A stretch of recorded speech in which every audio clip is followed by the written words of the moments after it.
How y'all doing? Today we are going to talk about the electric vehicle showdown. We're going to talk about the comparison between a Tesla Model Y and a Chevy Equinox EV.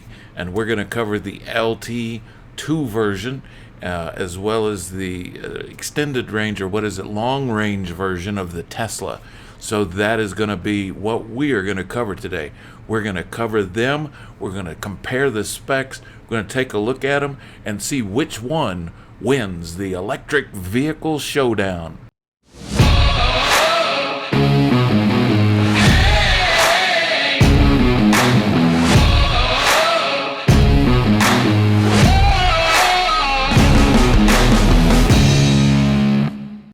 All right, so let's jump right into it. So right now we are looking at a Tesla, and we know it's not the right Tesla. We didn't have a Model Y. It's the only Tesla we could find. But we are going to compare it to an Equinox EV LT2. And we're going to compare that Model Y because of price and size and everything else. Those two are the most comparable. So we are going to cover those. You know, you can start right out with this. If you're looking at like base MSRPs, you start out with that base MSRP. So on the Tesla, and this is the Model Y, and this is the long range, or what we would call extended range, the MSRP is $44,990. You've got the Equinox at an MSRP of $43,295, and that's on a 2LT. So it's a front-wheel drive, not a base model. Neither of those prices factor in the federal or state tax credits or other incentives that you might get. You know, one of the things that also kind of jumps out to you when you're comparing them is a couple of things with the warranty, a couple of things with the horsepower, range, all of that. So basic warranty on the Equinox is 3 years, 36,000 miles with an 8-year, 100,000-mile electric propulsion warranty. That includes the battery along with the drivetrain. The Tesla is an 4-year, 50,000-mile with an 8-year, 100,000-mile propulsion warranty, and that actually goes up to 120,000 on the long-range battery. So Tesla with a little longer standard warranty. The one thing that does go a little bit longer on the Equinox is the roadside assistance, which is up to 60,000 miles. And again, the Tesla is up to 50,000 miles with that base warranty. Both are pretty similarly equipped. I mean, blind spot monitoring, active lane assist, rear parking sensors, side curtain airbags, normal airbags. Both of the vehicles have front disc brakes, front and rear. The Equinox has a 17-inch brake diameter, and the Tesla's got a 14-inch. And when we're talking about range, so you're talking about the range in the Equinox being at 319 estimated range, and the standard Model Y is at 260, while the extended range or long range gets the Tesla up to the same as the Equinox, 319 to 320. So range-wise, when you're talking about that long-range battery in the Tesla, it is about the same as the Equinox, although the base Model Y is a little bit less.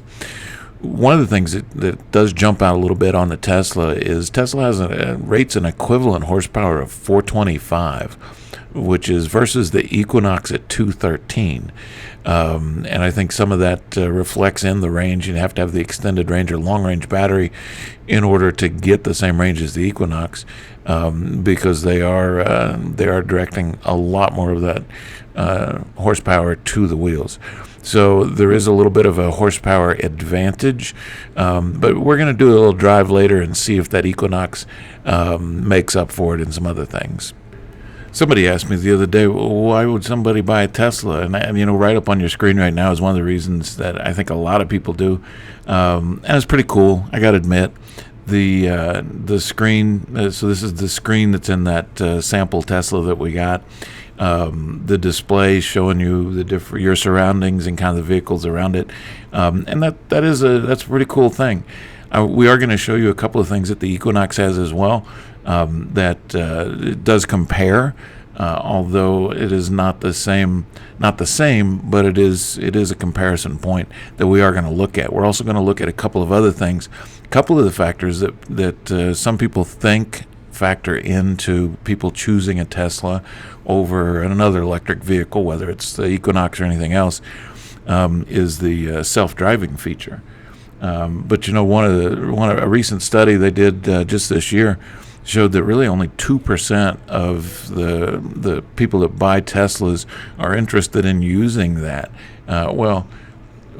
Are interested in paying for that. And one of the things is it's an $8,000 option for the FSD, full self-driving, and so it's an $8,000 ad, which you can add on to the Model Y, but only 2% of the respondents that they surveyed wanted to use it or pay for it. So it sounds cool, but it's really not something that somebody would maybe want to use. One of the nice things with the Equinox is that car is available with the Super Cruise, and so that is not full self-driving, but it does combine the adaptive cruise control. It combines the lane keeping, and it also is smart enough to be able to change lanes, and it's a pretty cool feature. All right, so those are some of the features that we've seen in the two vehicles, in between the Tesla and the Equinox EV. So really, who's the winner? There's a couple of things that we really didn't go over in that review. One of them being the wheelbase and kind of size of the vehicles. So overall wheelbase of the vehicles, the Equinox is, got it right here, I had it right here. So the Equinox has a little bit longer wheelbase. I don't know what it is. It's, there you go. No. 116.3 is the wheelbase on that. And the Tesla Y has a wheelbase of 113.8. So not a huge difference. But the Equinox is a little wider. So it's got a little wider stance and a little bit longer. What that translates to is a better drive. Just a really nice drive on the interstate, on any road that you're driving. It's a nice, smooth ride. There's a little bit more headroom in the Tesla Y, but overall hip room, the space that you, like a fat guy like me, some of that's important. So overall comfort and convenience, the Equinox really is an excellent vehicle. So when we talk about some of the winners and losers here, let's think about it. So MSRP, winner, Equinox. The warranty, the winner by just a little bit, if you go to that long-range battery, is the Tesla. Same length, another 20,000 miles of warranty. Range, with the long-range battery on the Tesla, it's a tie. I mean, it's within a couple of miles, both over 300 miles. Horsepower, yeah, that's a win for Tesla. But if you stay tuned after this, we are going to do a quick drive in the Equinox, and you're going to see that way that horsepower is developed and pushed to the road on an everyday usage. You're not gonna miss that horsepower. And with the Equinox, with the wheelbase and the width and the ride, I'm going to give that one to Equinox. So overall, it's kind of a tie between the two. But understand that you've also got some other features that are important in the Equinox. You've got 3,000 Chevy dealers if you do happen to need service on the vehicle or if you've got questions. So when you think about it, it's kind of a push.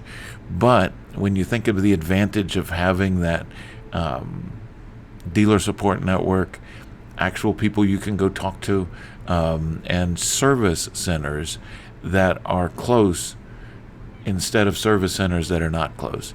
There are some areas that don't have a service center anywhere close for a Tesla, and so that's got to be something that you consider. Now, as a Chevy dealer, I'm going to tell you that the Equinox wins, but it's really a close thing. But the Equinox is an awesome alternative. And you know, the other good thing is that this is backed by that Chevy dependability and Chevy warranty, and Chevy been in business for a long time. So I would say Equinox. I know you can go either way on this, but some of the features that they've got are excellent. We're going to show you, if you stay tuned, we're going to show you the Super Cruise, and you're going to be able to see that in action, and some of the other features inside. So if you stay tuned, we'll go for a drive in the Equinox. And so I'm going to vote Equinox, but I understand if everybody wants to say it's a tie. But still, that's pretty good for a vehicle that just came out versus a vehicle that has been around for a while. So Chevy got it right with this. You know, the Ultium platform and everything that's built in there. And as the New Mexico Electric Vehicle Headquarters, we are your specialists. If you've got electric vehicle questions, if you've got questions about the Chevy Equinox, the Chevy Blazer EV, the Silverado EV, our sister store next door, the Melloy Ford, you know, we've got the Mach-E, the Ford Mach-E, the Ford Lightning, the other store next door at our Jeep store, if you're looking for a hybrid, the Jeep 4XEs, or the Chrysler Pacificas that are plug-in hybrids. So if you are looking for anything hybrid or anything electric in the vehicle realm, you should check us out. You can go to MelloyLosLunas.com, MelloyLosLunas.com, or you can call 1-800, you can call 1-505-417-0514 with any questions that you've got. And we'll put a link down in the description of this video as well. If you want to hang out and go for a drive in the Equinox, we're about to do that. Otherwise, thanks for joining me, and go Equinox. Okay, so we are inside of the Chevy Equinox EV. We are going to get on the interstate. We talked a little bit about horsepower, about the ratings, and we're going to see if that makes a difference. So we're jumping on the interstate right now, and we've got a pretty clear lane in front of us. So that is full throttle, and by the time I reach the end of the express interchange lane, we were at 70 miles an hour. So you don't notice a bit with the horsepower. So now we're cruising along the interstate. We're at 72. We're gonna set our cruise set. So we're at 74, and this is with adaptive cruise control on. Now, we were talking about Super Cruise. So if you choose a Blazer that is equipped with Super Cruise,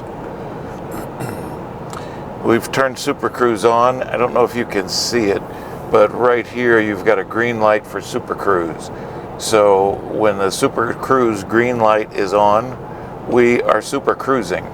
So I've got to keep, it's got a monitor right here that makes sure that I'm paying attention to the road while we're driving. But while we're driving, I don't necessarily have to have my hands on the wheels. Now, there needs to be lines on the highway. So if you're in a construction zone or something like that, you may not be able to use Super Cruise. But while we are traveling on the interstate here with some clear lines and it's pretty good in traffic, we are using Super Cruise. Now I want to go a little bit faster. I'm at 74, so I'm just going to accelerate. I changed the cruise setting to 75. Super Cruise is now on, still with the green light. Now if I do turn my head, Super Cruise will still keep going. But if we're super cruising by the police. What's up, police? That's the sound of the police. Woo, woo. We're coming up on some traffic now with Super Cruise on. So what Super Cruise is going to try and do is, first you'll see the adaptive cruise control will slow down. Super Cruise, there we go, so we're slowing down. We're at 73 now because we're behind this truck. Still maintaining the lane.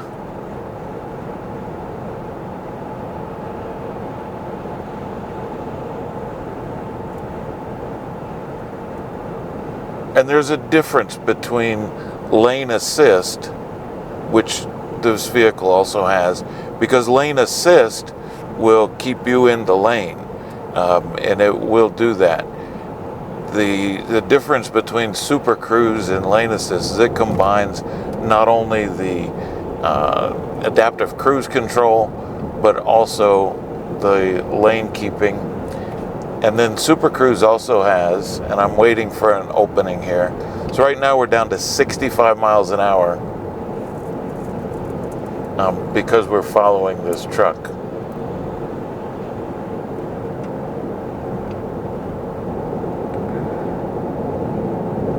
Now we're down to 63.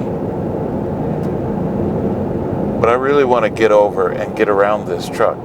So I'm going to turn my turn signal on. Super Cruise has looked for an opening. It understood that there was an opening in the lane I wanted to go to, so it automatically changed lanes. Again, no hands on the wheel. I can do the same thing once I'm around this truck. Turn signal on. It's looking for an opening, changing lanes. Turn the turn signal off. Now I've auto lane changed. And so it displays the auto lane change right here, and I'm going back. I'm at 75 now because there's an open lane in front of me. So that is Super Cruise, which is a great feature. I mean, it's really good feature, especially on long drives, interstate drives, but even in traffic, it will keep you in your lane. So that's Super Cruise in the in the Equinox. Blazer's got them too, but in the Equinox EV. So we are going to get off the interstate here.